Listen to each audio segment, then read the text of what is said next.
Good morning students. BSc part first चलेगी तेरी solid state. ठीक है, पहले सॉलिड स्टेट पढ़ने से पहले मैं तेरे को इसका सिलेबस बता देता हूँ कि अपन को क्या पढ़ना है इसमें से। हालांकि सभी बच्चे राजस्थान यूनिवर्सिटी की साइट से आप जाकर यूनिवर्सिटी से सिलेबस डाउनलोड कर भी सकते हो, देख भी सकते हो। जिसके पास नहीं है वो चाहता है कि सर मेरे को सारा सिलेबस चाहिए, तो वो मेरे से पूछ भी सकता है। ठीक है बेटा, अब देखिएगा अपन बात करते हैं सॉलिड स्टेट। इसमें जो क्वेश्चन आता है, क्वेश्चन के जो सिलेबस है तेरा, ठीक है, वो है सॉलिड स्टेट की पहले डेफिनेशन ऑफ लेटिस सेल। ठीक है, जो पहला पॉइंट आता है तेरा इसमें वो है तेरा definition of lattice cell, a space lattice. दूसरी जो डेफिनेशन पूछता है वो पूछता है तेरे को यूनिट सेल की। यहां से क्वेश्चन बनता है, यहां से तेरे ये टॉपिक अपने। उसके बाद में लॉ ऑफ क्रिस्टलोग्राफी है तेरे। कौन सा है तेरे पास? Laws of crystallography.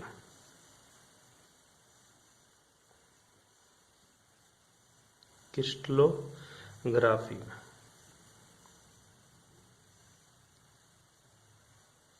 ठीक है। लॉज ऑफ क्रिस्टलोग्राफी में जो पहला लॉज है तेरा, जो पहला नियम है इसका, वो है बेटा law of consistency of interfacial angle. ठीक है, मतलब तेरा कंसिस्टेंसी ऑफ इंटरफेसियल एंगल के बारे में पूछ रहा है।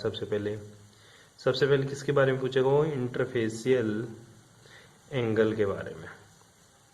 उसके बाद में जो दूसरा है वो है तेरे रेडिएशनलिटी ऑफ इंडेक्स, मतलब दूसरा जो पूछेगा तेरे को रेडिएशनलिटी ऑफ इंडेक्स के बारे में पूछेगा। रेडिएशनलिटी ऑफ इंडेक्स। ठीक है, इसके बारे में। तीसरा जो लॉ है वो थोड़ा सा इंपॉर्टेंट भी है, वो क्या है? Law of symmetry. ठीक है, और इसके साथ ही क्या है तेरा? Symmetry element. क्या है तेरा? Symmetry elements. क्या क्या सिमेट्री एलिमेंट्स होते हैं उनके बारे में पूछेगा। एक क्वेश्चन तो तेरा यहीं से हो जाएगा, ऊपर से इनको पढ़ ले, एक क्वेश्चन आ जाएगा तेरा। ठीक है, दूसरा जो अथवा में पूछेगा इसी के साथ क्वेश्चन है, वो है एक्सरे डिफ्लेक्शन बाय क्रिस्टल। ठीक है, एक्सरे डिफ्रैक्शन बाय क्रिस्टल। ठीक है, इसके बारे में। उसके बाद में अपन इंपॉर्टेंट जो चीज है वो इंपॉर्टेंट है, वो पढ़ेंगे ब्रैग इक्वेशन। कौन सी इक्वेशन बेटा? Bragg equation. ये इंपॉर्टेंट अपने लिए, ये पढ़ेंगे। ठीक है, यहां तक पढ़ेंगे। आके और भी है हालांकि क्रिस्टल के लिए, लेकिन यहां बस ये चीज पढ़ेंगे अपन। पहला क्वेश्चन तो ऊपर से हो जाता है पूरा का पूरा, अथवा दूसरा क्वेश्चन अपन पहला क्वेश्चन पूरा पढ़ेंगे, दूसरे की दो चीज पढ़ेंगे, ताकि ये तेरा सिलेबस अगर मिक्स भी हो, तेरी यूनिट अगर मिक्स होके भी आए, तो भी अपन इस चीज को आसानी से फिर पढ़ सकते हैं। इसलिए अपन को ये तीनों चारों चीज पढ़नी है। बेटी बात समझ में? अब देखिएगा, सबसे पहले अपन स्टार्ट करने जा रहे हैं अपनी यूनिट तेरी सॉलिड स्टेट। ठीक है, सॉलिड स्टेट, पहली चीज तो आपने स्टेट्स के बारे में पढ़ा होगा। सॉलिड स्टेट, लिक्विड स्टेट, और कौन सी गैसेस स्टेट, फिर प्लाज्मा और आइंस्टीन, मतलब 5 स्टेट के बारे में पढ़े आपने। जो मैटर की स्टेट होती है, मैटर मतलब तेरा पदार्थ की 5 अवस्थाएं होती है, जिनमें से एक अवस्था है तेरी ठोस। कौन सी है बेटा? ठोस। ठीक है, जो ठोस अवस्था होती है बेटा, इसमें जो अवयवी कण होते हैं, जो मोलिक्यूल्स होते हैं, वो क्या होते हैं? बिल्कुल गुरुजी पास होते हैं। क्या होते हैं? बिल्कुल पास होता है सॉलिड स्टेट में। ठीक है, और एक अरेंजमेंट फिक्स होता है उनका। क्या होता है? अरेंजमेंट फिक्स होता है इनका। क्या हो जाता है? फिक्स तो वॉल्यूम होता है, और फिक्स क्या होती है? इनकी शेप होती है। ठीक है, जो मॉलिक्यूल्स होते हैं ना, वो क्या होते हैं? बिल्कुल कॉम्पैक्ट होते हैं, मतलब सघन होते हैं, सघन संरचना होती है, बिल्कुल पास होते हैं। और इनके बीच में क्या होता है? एक प्रकार का गुरुजी अट्रैक्शन फोर्सेज पाया जाता है इनके बीच में, स्ट्रॉन्ग अट्रैक्शन फोर्सेज। ठीक है, स्ट्रॉन्ग बॉन्ड बनाता है इनके बीच में। ये तेरे सॉलिड की छोटी सी डेफिनेशन थी। क्या गुरुजी इसको लिखना जरूरी है? ठीक है बेटा, ऐसा कुछ नहीं है, तू जितना पढ़ेगा उतना तेरे लिए ज्यादा ही रहेगा। ठीक है, तो ध्यान दीजिएगा अपना। सबसे पहले सॉलिड स्टेट के बारे में जो बात कर रहे पढ़े, ठीक है, वही चीज देखेंगे अपन कि सॉलिड स्टेट में गुरुजी मेरे को क्या क्या पढ़ना है। ठीक है, वो मैंने आप लोगों को बता दिया।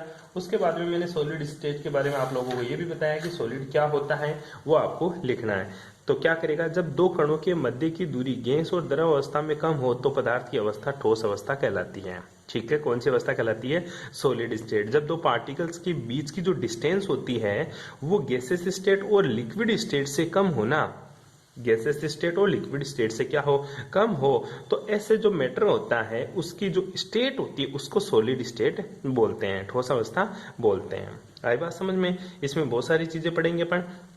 अब बात आती है गुरुजी जो मेरा सॉलिड स्टेट है ये कितने टाइप का होता है। ठीक है, वो देखते हैं अपने। जो तेरा सॉलिड स्टेट है बेटा ये दो टाइप का होता है अकॉर्डिंग टू, हाँ पहले डेफिनेशन लिख लेना सॉलिड स्टेट की। क्या लिखिएगा, हिंदी मीडियम वाले बच्चे ध्यान से सुनिए। जब दो पदार्थ के कणों के मध्य की दूरी गैस व द्रव अवस्था से कम हो तो पदार्थ की इस अवस्था को क्या बोलते हैं, ठोस अवस्था कहते हैं।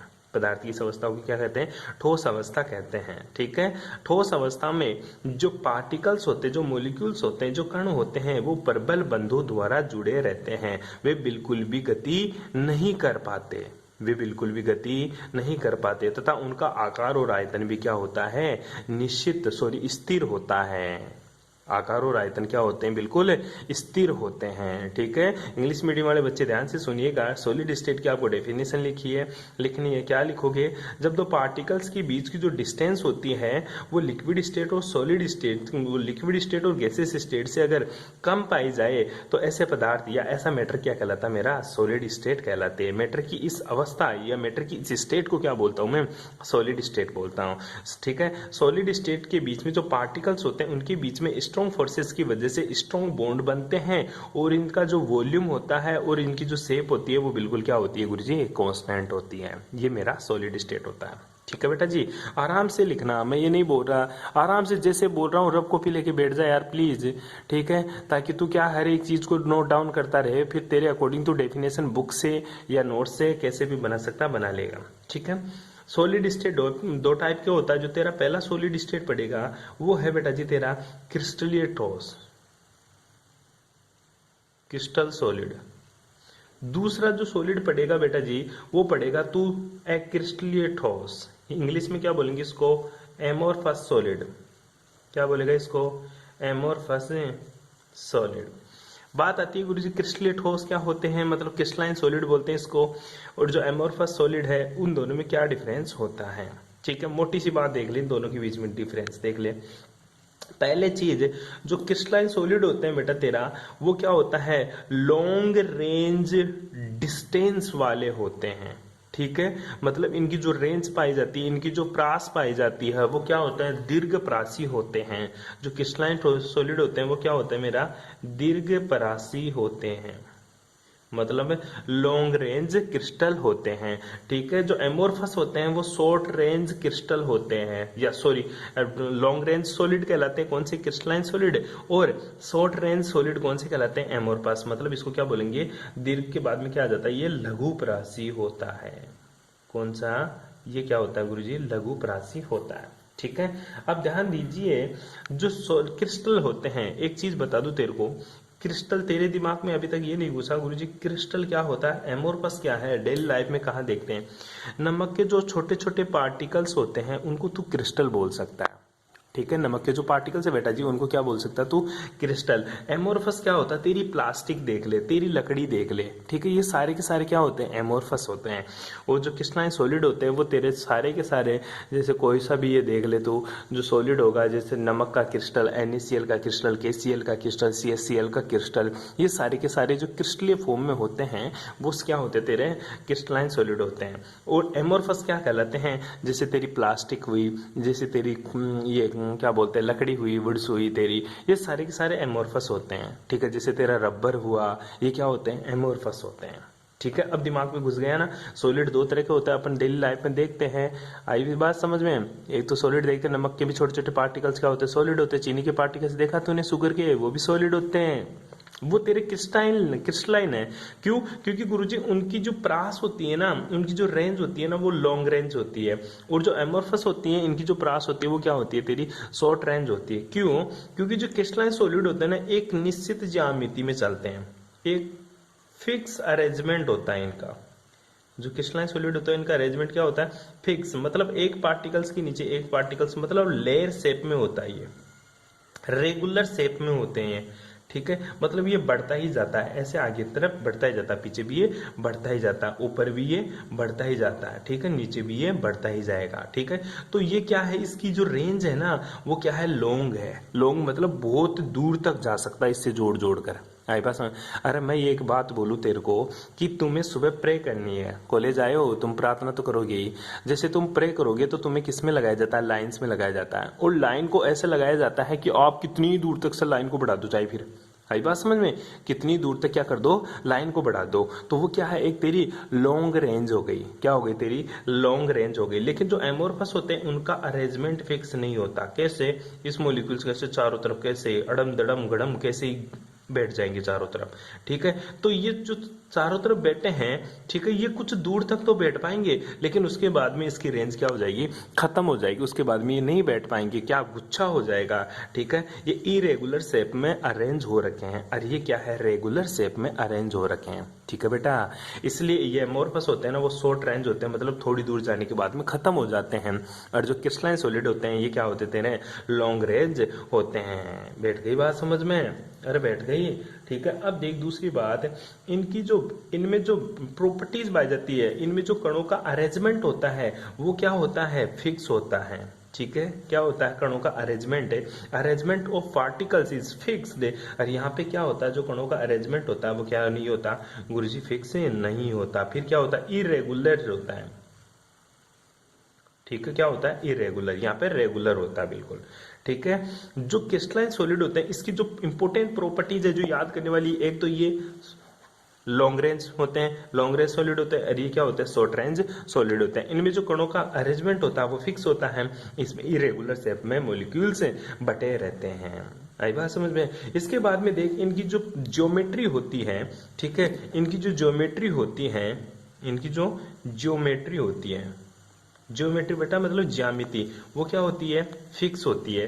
और इनकी जो ज्योमेट्री होती है वो फिक्स नहीं होती। ये बात आपको ध्यान में रखनी है।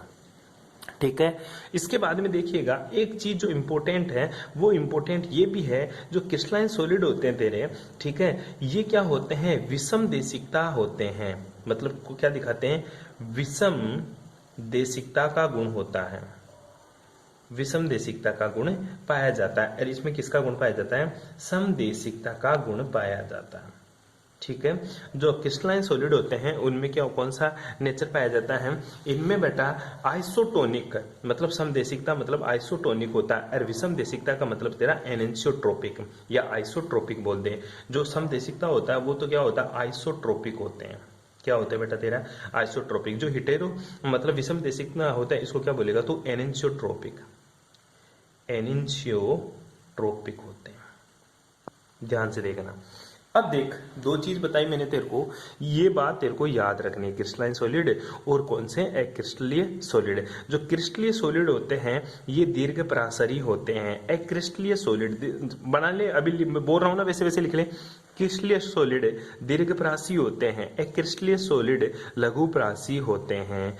क्रिस्टलीय सॉलिड, ठीक है, में क्रिस्टलीय सॉलिड में कणों का व्यवस्था क्रम निश्चित होता है या नियमित होता है। एक क्रिस्टलीय सॉलिड में कणों का जो अरेंजमेंट होता है, जो कणों का व्यवस्था क्रम होता है वो अनिश्चित होता है।